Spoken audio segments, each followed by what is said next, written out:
في السنوات الأولى لحكم رمسيس أنجب عدد كبير من الأبناء، قارب العدد على 100، حاجة كده أشبه بالجيش الصغير، خليط بين البنات والأولاد، وفي منهم اللي مات وهو صغير، وفي منهم اللي عاش على طول عمر رمسيس الثاني وبعدها كمان.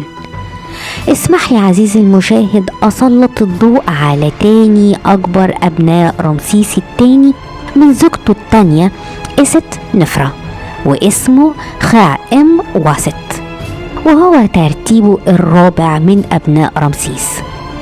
خاءم واست كان نشيط جدا وله إنجازات كتير زي والده بالظبط، ونشاطه ده بدأ يظهر من ساعة ما والده اصطحبه مع أخوه الأكبر آمون حرو نمف في حملة صغيرة ضد النوبة مع جدهم سيتي الأول.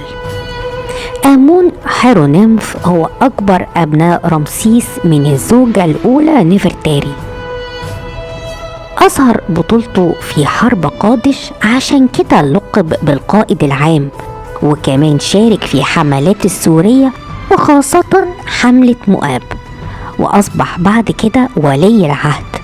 ولكن لقسوة الحياة العسكرية مات عدد كبير من أبناء رمسيس الثاني، ومعظمهم من أبناء نفرتاري، واختفى ذكر آمون حرو نمف من كونه وريث العرش، وده وصلنا الاستنتاج انه توفي، وراحت ولاية العرش لأبناء إست نفرة، واللي تقلدها خاءم واست لفترة صغيرة وتوفي.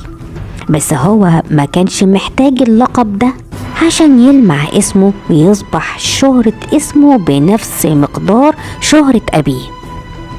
خاءم واست ما كانش رجل جيش على قدر ما كان رجل علوم وفنون وقراءة وكتابة، عشان هو اتربى في البلاط الملكي في الشمال. دخل في خدمة الإله بتاح في منف، والإله ده على شكل مومياء رأس محلوقة، ومعروف إن هو إله الصناعة والفنون، والكهنة بتوعه معروف عنهم العلم والثقافة.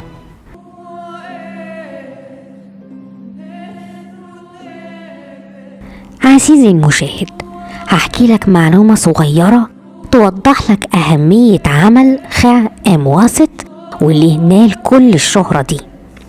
من بداية عصر الأسرات بدأت عبادة الإله حابي أو أبيس، وهو يعتبر تجسيد للإله بتاح إله الخلق والحرفيين.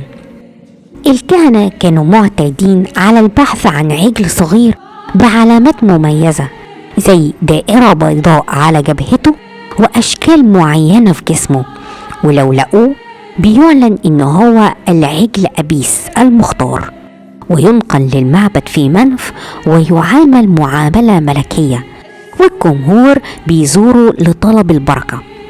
طيب لو مات، المصريين القدماء بيحزنوا عليه ويحنط ويدفن في مقبرة تسمى سرابيوم في سقارة، ويبدأ الكهنة من جديد رحلة البحث عن عجل جديد. نرجع تاني لخاءم واست اللي أصبح عنده 20 سنة وعقله أكبر من سنه. حضر في مركز كاهن سم موت العجل أبيس، وأعدوه للدفن في مقبرة نحتت في صخرة رملية في سقارة، والمدفن كان عبارة عن منحدر يوصل لغرفة الدفن في سرابيوم، وبيميزوا المقبرة بهيكل صغير فوق الأرض، ويتم نقش على الجدران المدفن صور لرمسيس الثاني مع خاءم واست وهم بيقدسوا الإله أبيس. وعلى مر السنين ماتت العجول وبيدفنوا بنفس الشكل، ومن هنا اهتدى خاءم واست لخطة جديدة لدفن العجول. الخطة بسيطة جدا، هيشق نفق أرضي طويل، وغرف دفن العجول تكون على جانبين النفق على الحائط نفسه بشكل يوفر الحماية والأمان. والموضوع كله مش محتاج غير حفر حجرة واحدة في كل مرة، وعلى باب السرداب 3 سلالم تؤدي للداخل، وده وفر عليهم بناء الشواهد الأرضية اللي كانت بتتم قبل كده. بعد الانتهاء المشروع بنى معابد سماها معبد أبيس، ومخصص لاستقبال مومياء العجل الميت لمدة يوم واحد، وهو يوم قبل الدفن.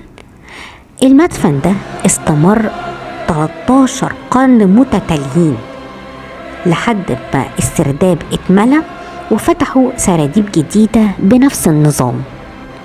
الجدير بالذكر عزيزي المشاهد إن بعد 1000 سنة من وفاة خا-إم-وست بنى الملك نختنبو معبد جديد لأبيس قدام كهوف سرابيوم، وبكده قدر الأمير المثقف من تخليد ذكراه لمدة أكثر من 1000 سنة.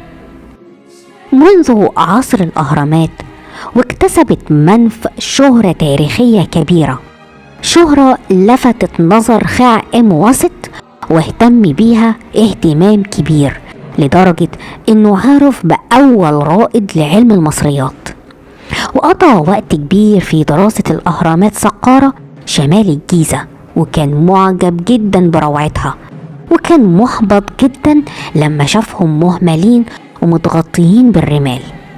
حتى المعابد كانت على وشك الانهيار، ومن هنا أخذ أهم قرار، هو إزالة الرمال وترميم المعابد وإحياء لذكرى الملوك الأجداد.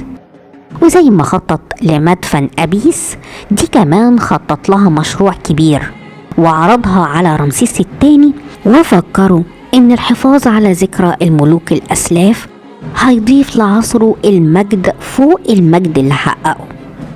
الأمير المثقف ما ضيعش وقت، ترأس لجنة ثقافية مهمتها التحقق من اسم الملك ونقشه على كل سطح هرم وكل معبد من معابده، مع إضافة صغيرة اسم ملك رمسيس الثاني تحت اسم صاحب العمل، وبعدها نص المرسوم الصادر للأمير بالترميم. طيب الترميمات دي شملت ايه؟ خد عندك بقى هرم زوسر، مقبرة شبس سكاف، وهرم أونس الصغير، هرم ساحورع، ومعبد الشمس لني أوس الرع، وهرم خوف الأكبر. وفضلت البطاقات العرض دي موجودة 8 قرون لحد ما دخل هيرودوت والدليل أراهم ليه. خا-إم-وست كان له خبرة إدارية كبيرة، وخاصة معبد إله بتاح، وتم الكشف عن رسائل مستمرة بين قصر بي رمسيس وبين الأمير في منف، ومع تزايد خبرته وحسن تصرفه مسؤولياته اتشعبت، وأصبحت شمال بي رمسيس وجنوب ليننسو عند مدخل الفيوم 60 ميل من منف. عزيزي المشاهد، خا-إم-وست كان خير قدوة لأبنائه، لأنه ابنه الأكبر رمسيس كان بيعاونه في مسؤولياته، وكان كاتبه وكاتم أسراره. أما ابنه التاني حوري مشي على نفس خطى والده ودخل السلك الكهنوتي وأصبح كبير الكهنة. أما ابنه الثالث واسمه حوري برضه كان بارع في الأمور الإدارية وأصبح وزير للشمال ومنها لوزير الجنوب، بس ده بعد رحيل رمسيس الثاني. لما اقترب الأجل بالأمير خا-إم-وست اهتم ببناء مقبرته، وزي مسيرته الفريدة مقبرته كمان كانت فريدة من نوعها، واختار مكان محدد وهو في وسط العجول المقدسة في سرابيوم. بس هو غير شوية وبنى هيكل فوق مقبرته مزخرف بزخارف بارزة وجميلة.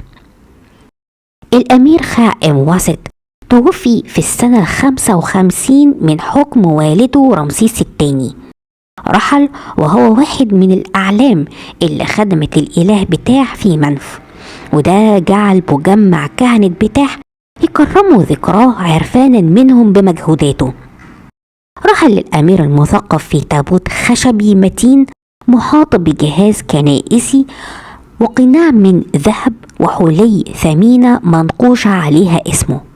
مع مر السنين كان بيتبني ممر فوق ممر خاع واسط حتى يدفن فيها العجول، لحد ما انهار السقف واختفى معالم مدفن الأمير.